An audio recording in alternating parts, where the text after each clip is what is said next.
Good morning. You guys doing okay? How we doing? All right. So this may be more, this is possibly a little bit more of a channeled message. I did pull some cards. So,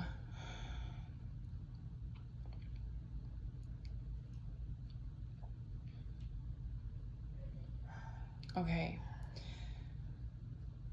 The energy is really low, but not in a not in like a low vibrational way. I'm getting like that's why I kind of, in that one post I made, I spoke about maybe being in hermit mode, because there may be a need for you to conserve your energy. I'm not getting specifics about what's going on. I am getting definitely something potentially with the masculines, purging something, maybe some big realizations coming to you.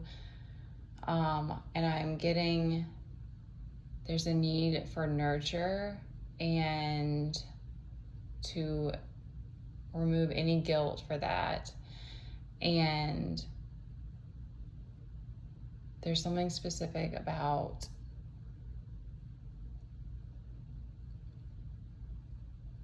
the sacral, which is our like where our sex organs are. But it's also interesting because sacral and sacred, and I even spoke about the feminine needing to protect what is sacred to her. And I'm getting the craziest feeling, like not in a bad way, but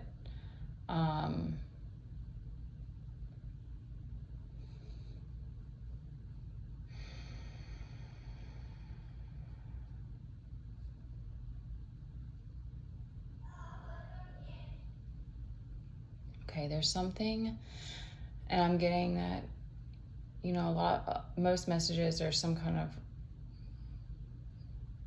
resonance to me as well. So anyway, that was not important. I'm potentially taking some notes on this as well, but there's something related, because we have this 5 of Pentacles on the bottom, so there's something related to abundance and your sexual energy.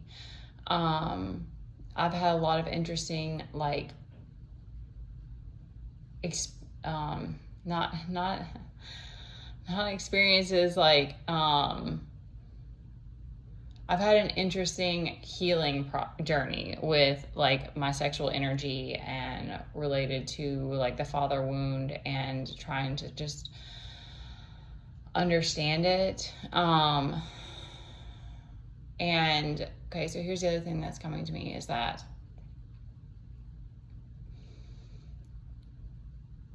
like I had this moment of like, would there even be a point to being here on earth if we just embodied love? Like if everybody walking around was embodying love, would we even, like, there wouldn't be a matrix. That would destroy the matrix. Like, that to me is the way out, is through the heart and through loving yourself.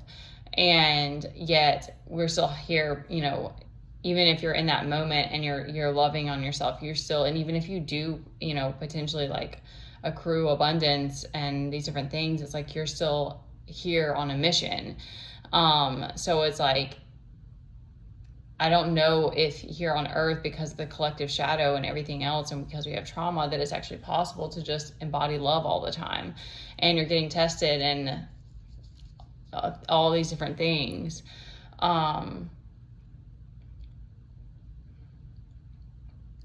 So I think that maybe everybody gets to that place at some point of realizing that it's like, this is the journey, and it's not that it's all emotional healing. And like, there's all these different aspects. Like when you're in this is the Empress, but and it is feminine energy, but like everybody has life force energy. So you can look at it as feminine, or I see her as like impassioned, like empowered.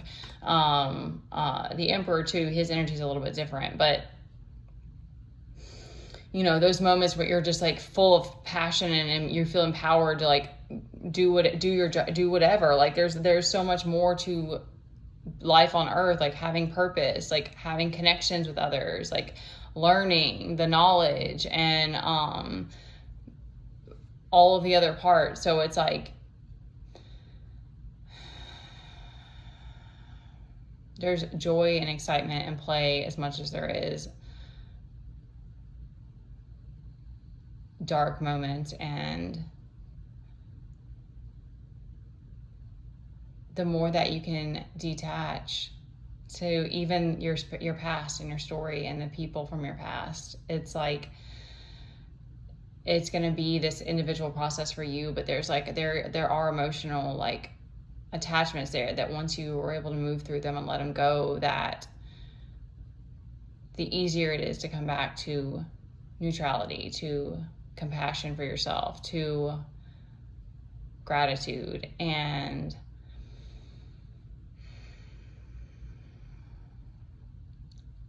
so I don't know, it's very interesting to me to see people talking about like being in the Matrix and like getting out of the Matrix, and I'm like, do we ever really exit the Matrix? Like, isn't that like what we're doing here, is like playing this game that's like exposing things and like,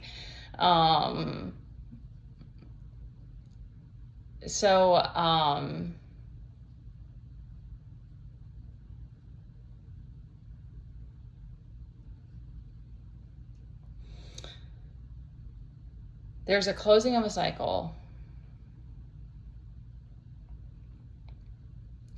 And we have this Nine of Wands out here. So that's why I'm getting like, in this Four of Cups. And this Star and this Temperance card are both giving me like, pour into yourself. And there's something with the water.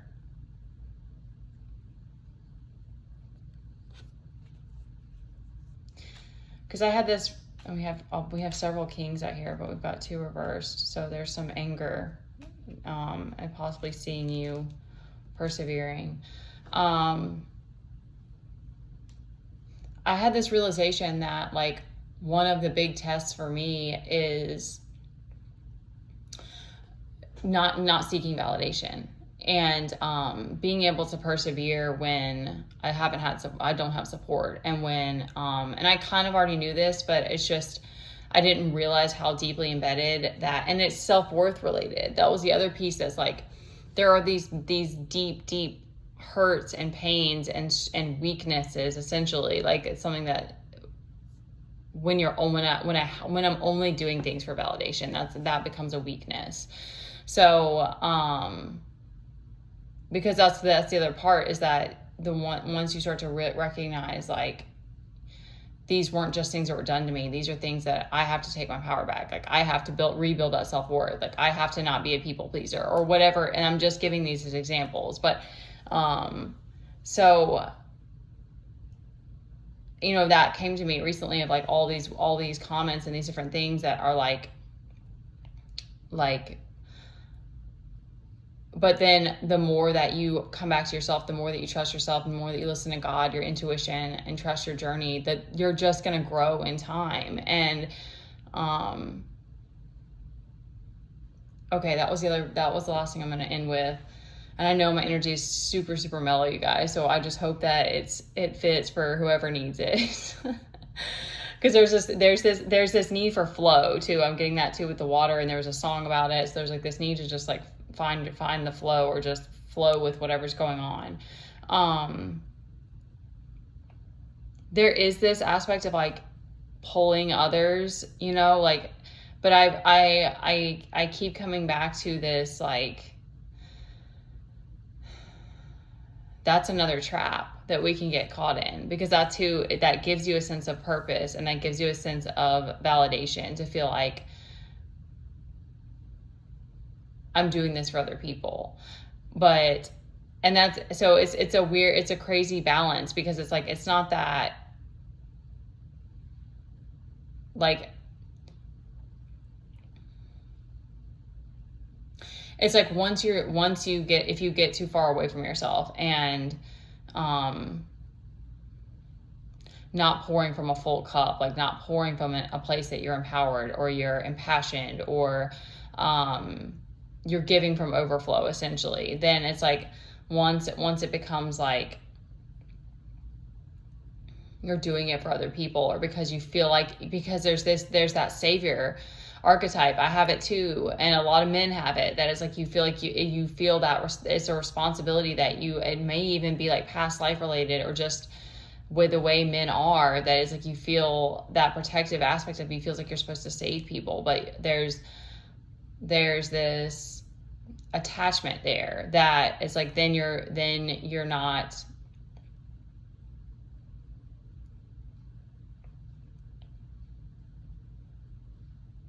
I'm just giving that from, because I'm seeing it for myself. Like, I didn't realize how much I need this need for validation and being a people pleaser was, that gives your ego, it does something. It's like, it just gives you this boost to feel like there's other people that see you, there's other people that you're getting attention, like you're getting that happy reflection. But then the moment that the more that you start to pour into yourself, the more you'll feel that friction of like, wait a minute, I want to, like, it's like because you start to like sync up with your inner child, and you discover in this process that you have to create your own happiness, and you have to make that time to keep yourself happy.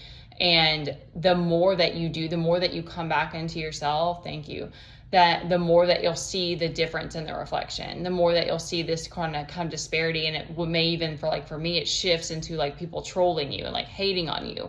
So it's crazy because you kind of like think, and I still have moments of this of like, why do people hate that you love yourself? Like, it is kind of wild, but it's like, that's another reason why you can't just pull people on, because they actually resent you. So that if they're not ready to join you, so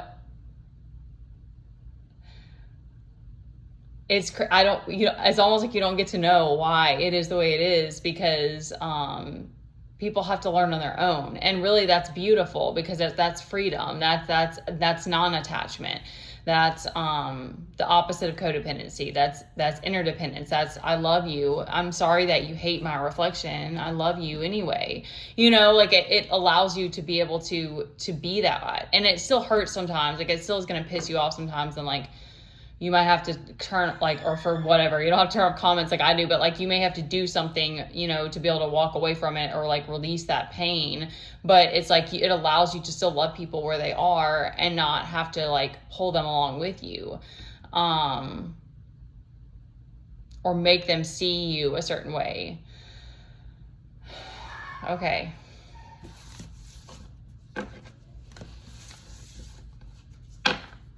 I love you guys so much. I'm gonna put on this one, I'm not gonna do this every time, but like, there is this feeling of like, I definitely would say like, finding whatever it is for you that you're gonna be the best person, you and God will also guide you and show you kind of, how his love and like what you need to do to kind of like nurture yourself and love yourself, and what ways that you're hurting. But if there's something that I can help with, I'm going to leave that open in the comments. But if there's something that you feel like you want to get off your chest, and I won't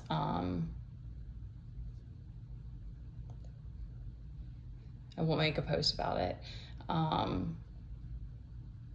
That's just if you feel comfortable enough to do that. And if you don't, of course, that's fine too, because yes, this is a public space. So you guys are doing just fine, okay? Proud of you. I love you. And yeah, keep trucking, okay?